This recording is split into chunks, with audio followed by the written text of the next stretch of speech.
Mondo Chelloveck movies. John, tell me what your movie is and tell me why, for you, it is a game changer. Well, what I've picked tonight is Friday the 13th, the first movie. Now, the reason why I picked it as a game changer is because I think it changed the 80s for me.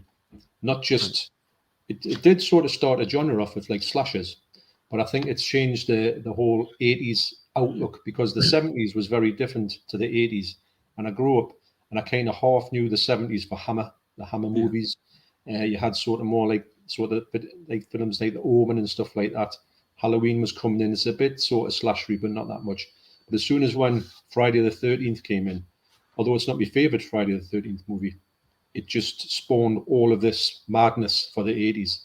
Yeah. Basically, from 1980 to 1989, it was just free reign on these like slasher epics were coming out, one after another. And growing up in that time, being a kid of about 14, we were just sort of hitting us, and we were just going to the cinema to watch most of these in the cinema when we first started off, and then videos came out, so then we watched them all on video when they came when they came out. Always here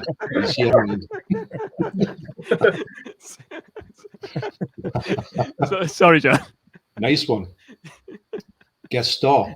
But for me, I think that it was the sort of the way it was done, and I've just watched Friday the 13th for about first time of the year. Yeah, and I'm surprised at how much like a good movie it is. The way it's set up, the sort of that surprise element to it. I imagine everybody knows. I'm not going too many spoilers, but it's the way you get all this like red herrings. You know, they think that this person's the killer, that person's the killer. You get all these things where you get all the jump scares, but I think the jump scares were done really better back in the day. Yeah. And now I think that the other ones now is just basically the music goes that loud, you jump at the music, and you're always going to jump at something, jumping at the screen. But these were like kind of a little bit not suspecting them as much as you do now. And the fact that it was the best. I feel it was the best time to start watching movies for me, because I grew up on the Hammer stuff and the Universal stuff, so I wasn't prepared for the 80s coming with this whole next level gore and slashes and madness and killers.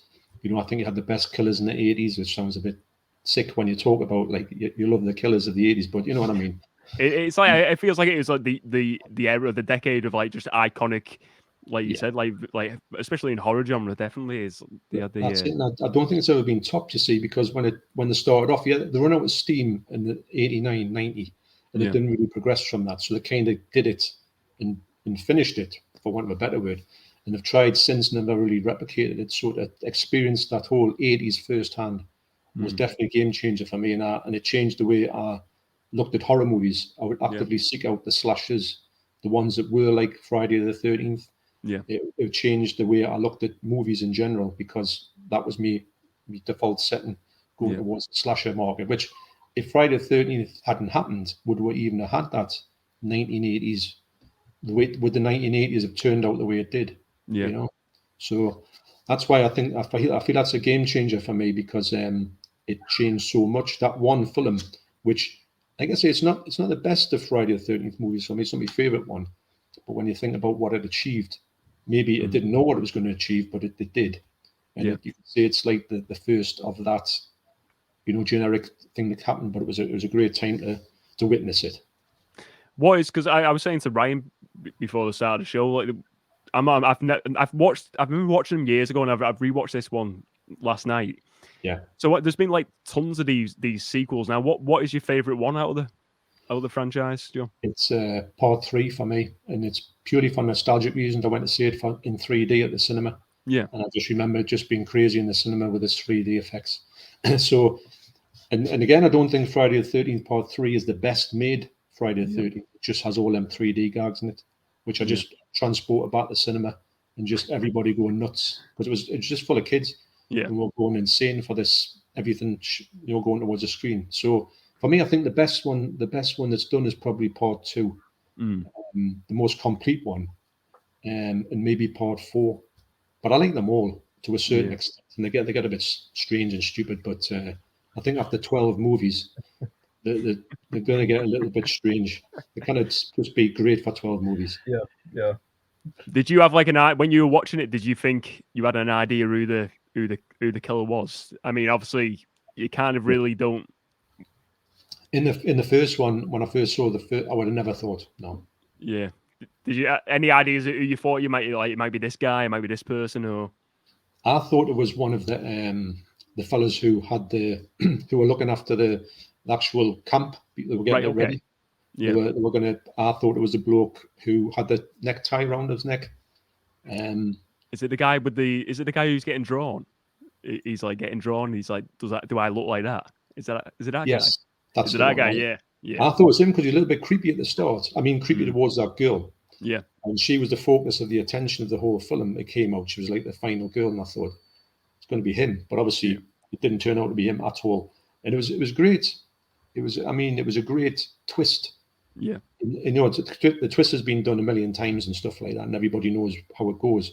And they could never replicate that. But I think that I didn't know, because if you think about it, when all these first movies happened, you were just a young kid. I was only about 14, so Yeah. I didn't have a clue about twists or turns or anything. You know, it was all new to us, but it kept me guessing, and I was quite surprised at the end, I've got to admit. I was watching this, and I'll be honest, I thought two things stuck out to me, and I was like, this is like a genre as well, where it's set up like a whodunit slasher as well. It felt like, you know, you're wondering, and it's like, I don't know if there was movies like that before, but where there's not like straight away you know who it is. It's like, it's this whodunit, like this murder mystery type of slasher movie as well. But that's where I think it's like super like game changing as well. And it's like the effects on it. I think like Tom Savini does the effects, like all the blood and the gore, and it's like, even watching it now, and you like, it is still amazing looking at it for a movie that's over 40 years old now. The effects are amazing. Practical effects. It's made by some really talented people, and I think the first thing that got us was the trailer. I saw the trailer first. I don't usually see trailers, but I don't know where I saw the trailer. It must have been the cinema. Yeah. And the fact that it was just, you know, when it has like 1, 2, it just has a number coming up, and these people are screaming, and knives are going in 1, 2, 3, 4, 5, and you're thinking, what? There's about 13 people getting killed in a movie. I've got to see that. You know, it was good marketing. Don't forget that they had the name Friday the 13th for about a year. They bought the rights to the name before they'd even made the film, because they just thought the name was so good, and they thought we can't afford to do that. So they put the thing out in the movie press to say coming soon Friday the 13th, and everybody was getting all crazy for it, and they hadn't even done it. They hadn't even made it. So, and it is a great name, isn't it? I mean, it started all the names off, you know, for Friday the 13th. It started off, you know, graduation day, this day, that day, every single day, every holiday. It was they were just so, they were fast and furious, you know. In the early 80s, there was any amount of them, and usually some of them were quite good as well. Well, it's a brilliant choice.